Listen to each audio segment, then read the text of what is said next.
Welcome to Rise Up Voices from the Front Lines, your window into relationship, identity, safety, emotional awareness, regulation and intelligence, unleashed potential, passion and purpose.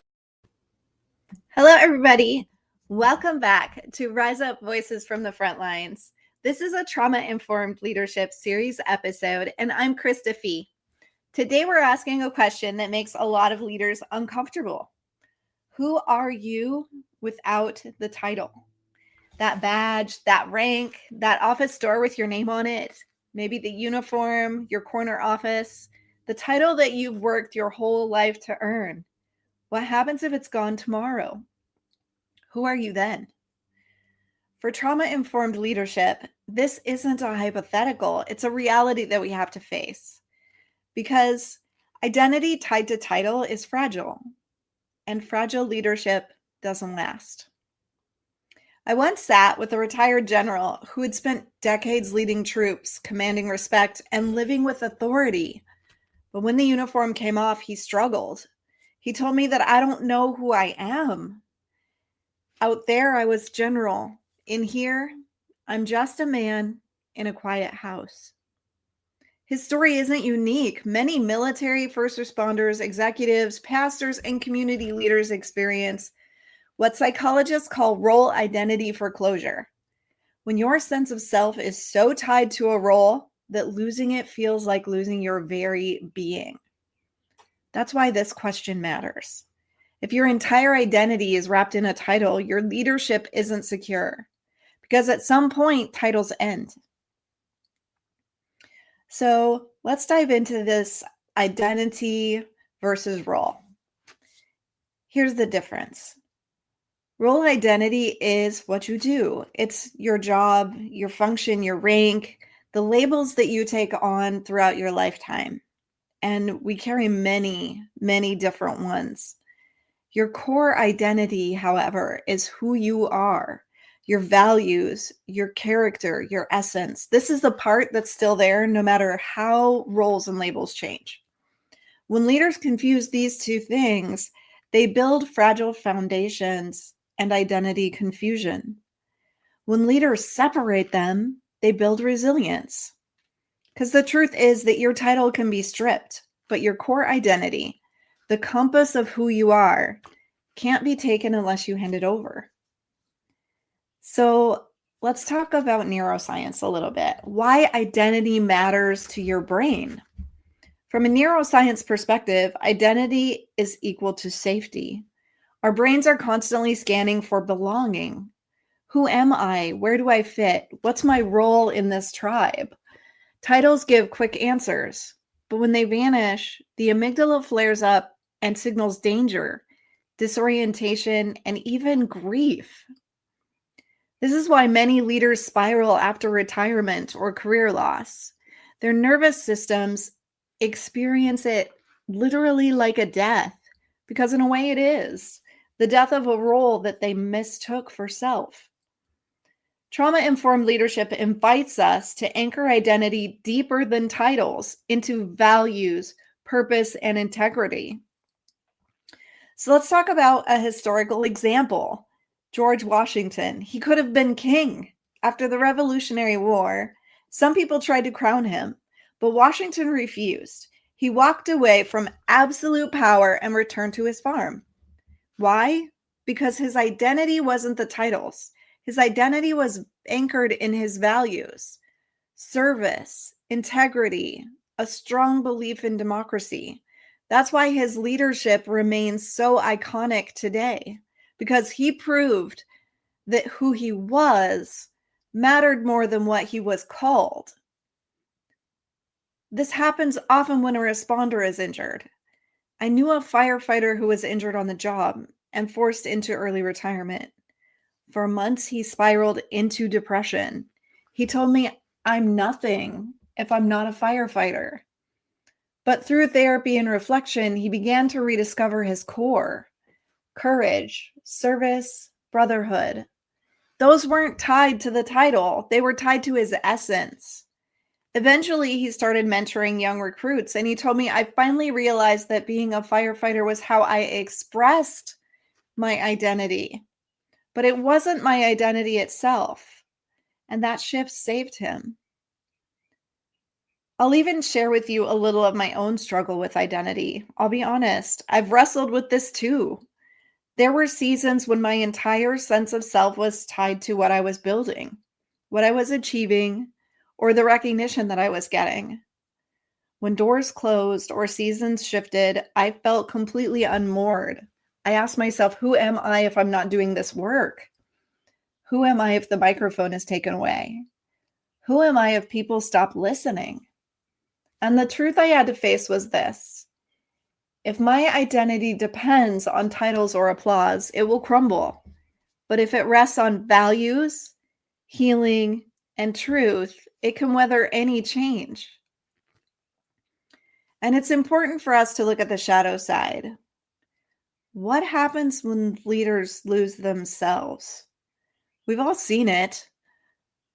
The officer who can't retire because he doesn't know who he is without the badge.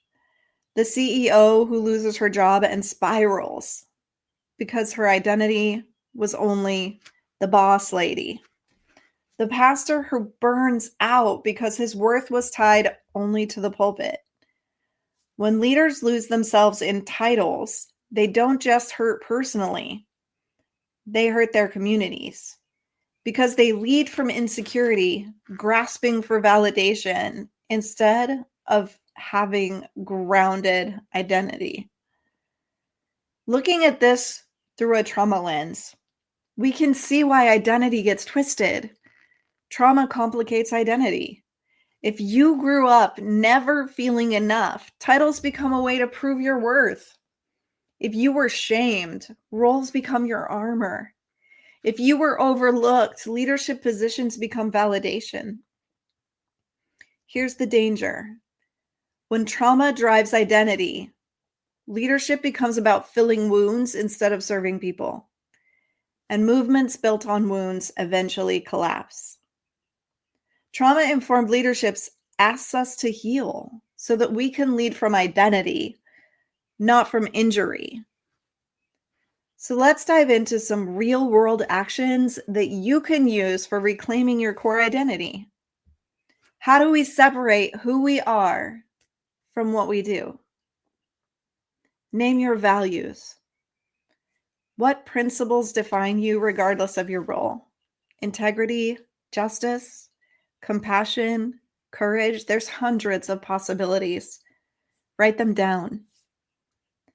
Notice your attachments. Where do you cling to titles for worth? Pay attention to the panic that arises when you imagine losing them.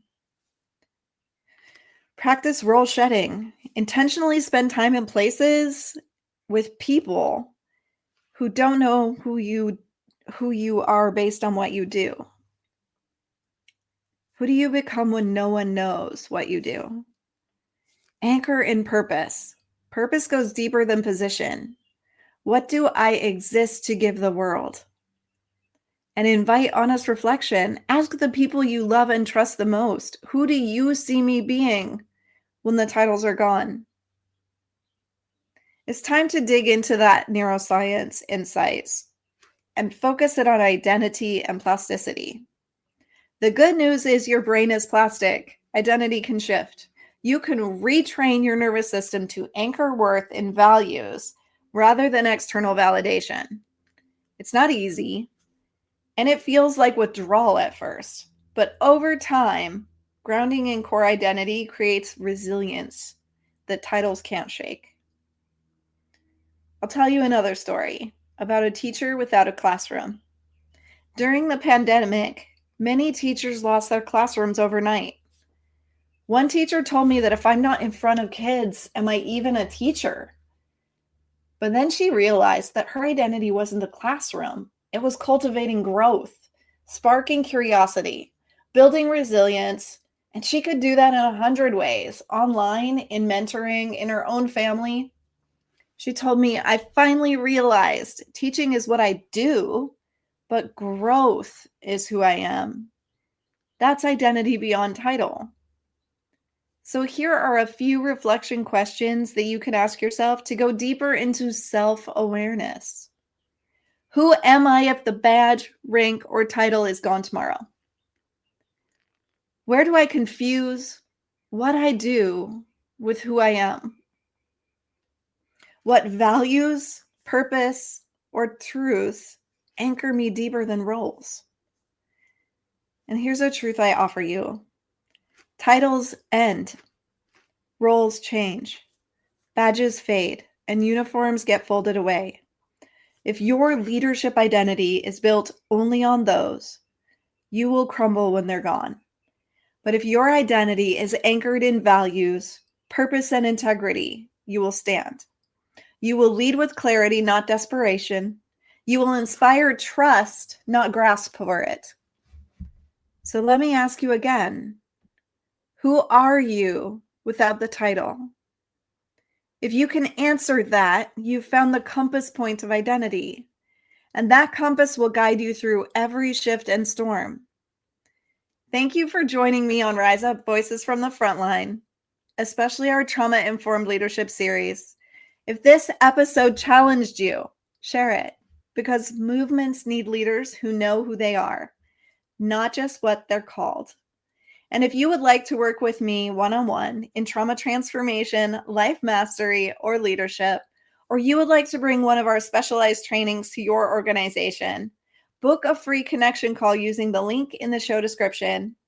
And I can't wait to walk with you as you rise up out of the ashes of your experiences and live and lead your life on fire. Become a Rise Up Hero sponsor to provide mental wellness and crisis response resources for those who serve country and community. Join us in the Rise Up movement today.